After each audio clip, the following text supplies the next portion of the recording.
ಬಳಕೆದಾರರೇ, ಈ ವಿಡಿಯೋನಲ್ಲಿ ನಾವು ನಿಮಗೆ FSSAI ಸರ್ಟಿಫಿಕೇಟ್ ಮತ್ತು ರಿಜಿಸ್ಟ್ರೇಷನ್ಗೆ ಹೇಗೆ ಅಪ್ಲೈ ಮಾಡೋದು ಅಂತ ತಿಳಿಸ್ಕೊಡ್ತೇವೆ. ಮೊದಲನೇದಾಗಿ FSSAI ಆಹಾರ ಉತ್ಪಾದನೆ, ಮಾರಾಟ, ಹೋಟೆಲ್, ಬೇಕರಿ, ಟೀ ಸ್ಟಾಲ್ ಅಥವಾ ಹೋಮ್ ಫುಡ್ ಬಿಸ್ನೆಸ್ ಸೇರಿದಂತೆ ಯಾವುದೇ ಆಹಾರ ಸಂಬಂಧಿತ ವ್ಯವಹಾರ ನಡೆಸಲು FSSAI ಫುಡ್ ಲೈಸೆನ್ಸ್ ಅಥವಾ ನೋಂದಣಿ ಕಡ್ಡಾಯವಾಗಿದೆ. ತುರ್ತು ಅಗತ್ಯವಿರುವ ವ್ಯಾಪಾರಿಗಳಿಗೆ ತತ್ಕಾಲ್ ಫುಡ್ ಲೈಸೆನ್ಸ್ ನೋಂದಣಿ ಸೇವೆಯ ಮೂಲಕ ಅರ್ಜಿ ಸಲ್ಲಿಸಿ ಅಗತ್ಯ ದಾಖಲೆಗಳನ್ನು ಶೀಘ್ರವಾಗಿ ಪ್ರಕ್ರಿಯೆಗೊಳಿಸಲು ಸಹಾಯ ದೊರೆಯುತ್ತದೆ.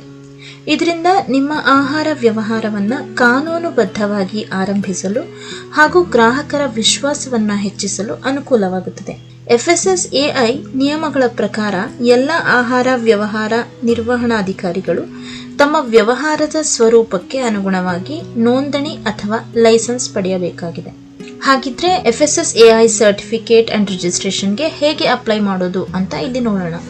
ಮೊದಲನೇದಾಗಿ ನಮ್ಮ ಪೋರ್ಟಲ್ಗೆ ಲಾಗಿನ್ ಆಗಿ ಪ್ಯಾನ್ ಸರ್ವಿಸಸ್ನನ್ನು ಕ್ಲಿಕ್ ಮಾಡಿ ಫುಡ್ ಲೈಸೆನ್ಸ್ ನ್ಯೂ ಅಪ್ಲೈ ಅನ್ನೋ ಆಪ್ಷನನ್ನು ಕ್ಲಿಕ್ ಮಾಡಿ. ಇಲ್ಲಿ ಅಪ್ಲಿಕೇಶನ್ ಫಿಲಪ್ ಮಾಡಬೇಕು. ಅಪ್ಲಿಕೆಂಟ್ ನೇಮ್ನಲ್ಲಿ ಬಂದು ನಿಮ್ಮ ಅಪ್ಲಿಕೆಂಟ್ನ ಫುಲ್ ನೇಮನ್ನು ಎಂಟರ್ ಮಾಡಿ, ನಂತರ ಬಿಸ್ನೆಸ್ ನೇಮನ್ನು ಎಂಟರ್ ಮಾಡಿ. ಇದಾದ ನಂತರ ಅಪ್ಲಿಕೆಂಟ್ನ ಫೋನ್ ನಂಬರನ್ನು ಎಂಟರ್ ಮಾಡಿ, ನಂತರ ಆಲ್ಟರ್ನೇಟಿವ್ ನಂಬರನ್ನು ಎಂಟರ್ ಮಾಡಿ. ಇದಾದ ನಂತರ ನಿಮ್ಮ ಅಪ್ಲಿಕೆಂಟ್ನ ಮೇಲ್ ಐಡಿಯನ್ನು ಎಂಟರ್ ಮಾಡಿ, ನಂತರ ಆಧಾರ್ ನಂಬರನ್ನು ಎಂಟರ್ ಮಾಡಿ. ಇದಾದ ನಂತರ ಅವರ ಬಿಸ್ನೆಸ್ ಅಂದರೆ ಟೈಪ್ ಆಫ್ ಬಿಸ್ನೆಸ್ ಅನ್ನು ಎಂಟರ್ ಮಾಡಿ, ನಂತರ ಅಪ್ಲಿಕೆಂಟ್ನ ಫುಲ್ ಅಡ್ರೆಸ್ ಅನ್ನು ಎಂಟರ್ ಮಾಡಿ. ಇದಾದ ನಂತರ ಅವರ ಶಾಪ್ ಅಡ್ರೆಸ್ ಅನ್ನು ಎಂಟರ್ ಮಾಡಿ.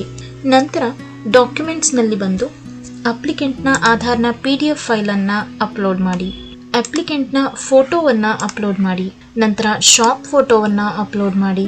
ಇಲ್ಲಿ ಸಬ್ಮಿಟ್ ಫಾರ್ಮ್ ಅಂತ ಕ್ಲಿಕ್ ಮಾಡಿ, ಪ್ರೊಸೀಡ್ ವಿತ್ ಪೇಮೆಂಟ್ಸ್ ವ್ಯಾಲೆಟ್ ಅಂತ ಕ್ಲಿಕ್ ಮಾಡಿ. ಇಲ್ಲಿ ನಿಮ್ಮ ಅಪ್ಲಿಕೇಶನ್ ಪ್ರೋಸೆಸ್ ಆಗಿ ಎಕ್ನಾಲೇಜ್ಮೆಂಟ್ ಇಲ್ಲಿ ವ್ಯೂ ಆಗುತ್ತೆ. ಈ ವಿಡಿಯೋವನ್ನು ವೀಕ್ಷಿಸಿದ್ದಕ್ಕಾಗಿ ಧನ್ಯವಾದಗಳು.